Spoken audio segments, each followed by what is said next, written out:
in any particular office, whether DOA or is a delegation of authority order, time of their installation in that office in good behavior, what the delegated authority is, what the conditions are, when it terminates, and how it terminates. And that's all the time in government. Do you understand? Particularly in a Republican form of government, which is why we established this republic. Do you understand?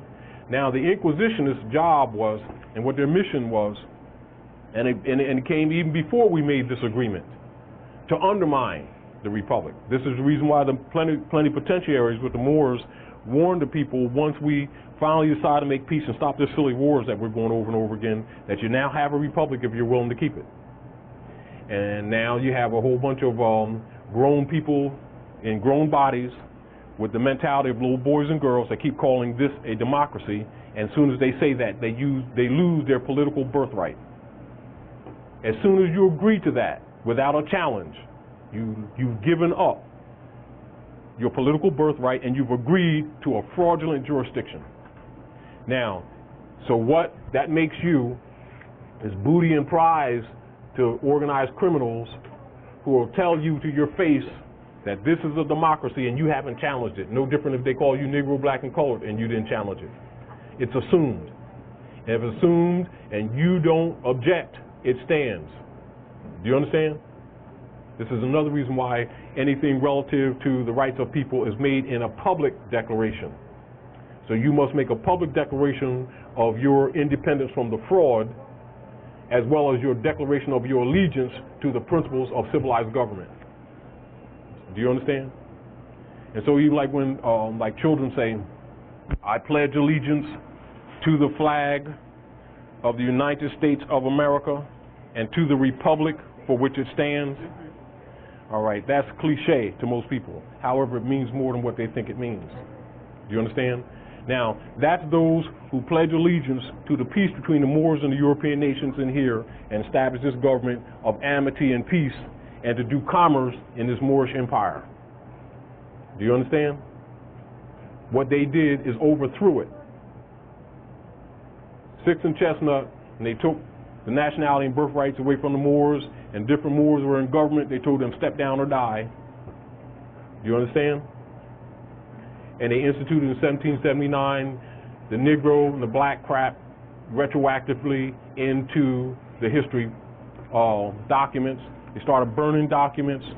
They started hiding documents, transferring books into different areas of the countries and into secret societies. And they started making up new records. And in the new records, they started listing the Moors as blacks, Negroes, according to the territories.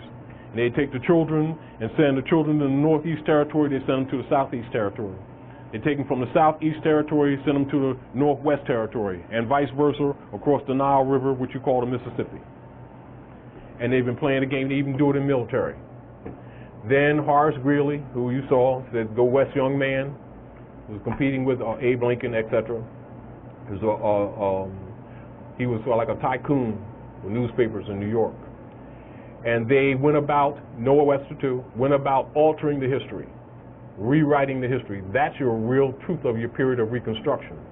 Those who know a lot of these fundamental keys have an oath of death, belong to secret societies. You notice that they'll wear our fez too in those secret societies. They call them Masons, Knights of Columbus, Eastern Star, Skull and Bones, and whoever they are next week. But the fundamental bottom line knowledge is Moabite, Moorish history and culture in this land, not somewhere else. And Africa is not a Kebalon there. Northwest Africa and Southwest Africa is North America, Central America, South America. The Amazon River is not over there. The Amazon River is in South Africa right here in the West. Do you understand? Now, the concept is that people are wrongly under the concept that the European sons established this with the peregrinos that you call pilgrims, which means wanderers, that they established this government out of some moral principles and they established the United States. That's a lie. The United States already existed. Do you understand? The United States is a federation of the Moabite tribes that they fakedly call Indians, and we're not Indians. My grandmother is Blackfoot, that they call fakery Blackfoot. On my mother's side, they're Cherokee, that they call Kitawa. And I ain't Indian. I'm indigenous to the land, but I ain't Indian. One of the traps that a lot of the Shemnites fell into, because you have a lot of sellout.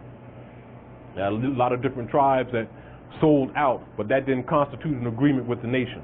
They fake it in history that it does. This is the reason why they had to murder so many of them. Do you understand? Separate the children from the mothers, because the mothers carried the principles of civilization and passed them down, because we had a matriarchal system.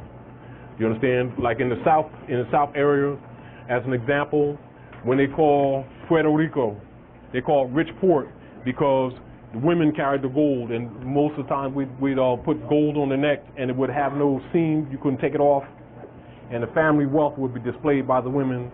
Or we put coins and stuff on jewelry on their turbans, mix it into their turbans, and they wear bands around here, and they will cut their heads off and cut their arms off for the gold, and they call it rich port. That's how Puerto Rico got its name.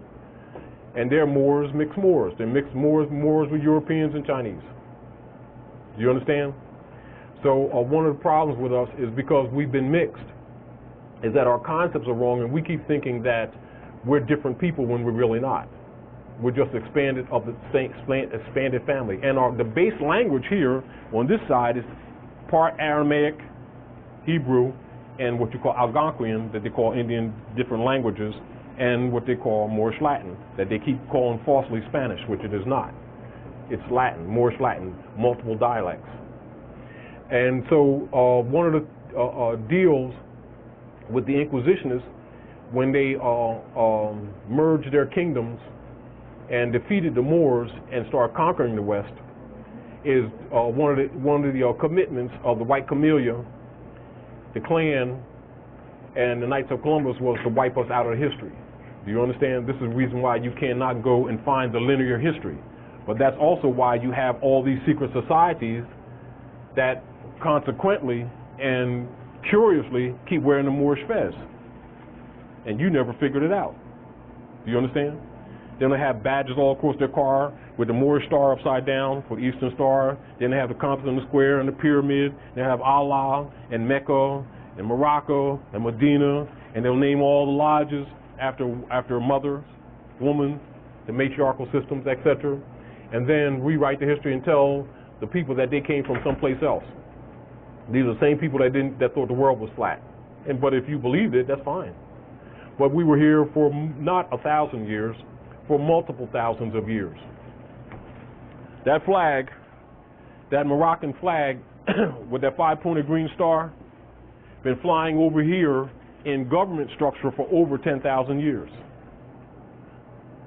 Before the great drownings, yeah, they had drowning first, and the great burns and burning of the temples of Luxor, like in Mizraim, that they call Egypt. It's not Egypt, it's Mizraim, etc., that they call Alexandria today, was the largest library in the world, and they match it with the Library of Congress here being now the largest library in the world. So, and they have the history of all the countries here too. So one of the keys is that Moors cannot be deported. See, it's sort of like one of the conflicts that people have here is that they're in the frame of mind that we're all right, and we start from here. And so whenever they go forward, it always becomes jumbled or confusing because it becomes nonlinear, you know, and you're always playing detective. And then nobody's talking. And then those who are talking want to commit you to some kind of oath or want you to sell your life, your arm to them. You know what I mean? Then it's a secret. Get the point? This is the problem that the scholars and the world governments had with Noble Drew Ali, because he came and he stepped on the Roman seal. He stepped on the Roman seal. The Roman seal? That's a code. See, the deal was that this basic information was not to be found out by you. Right. The commitment was that this general body of information would be hidden for at least 300 years, maybe 1,000. That accepted social concept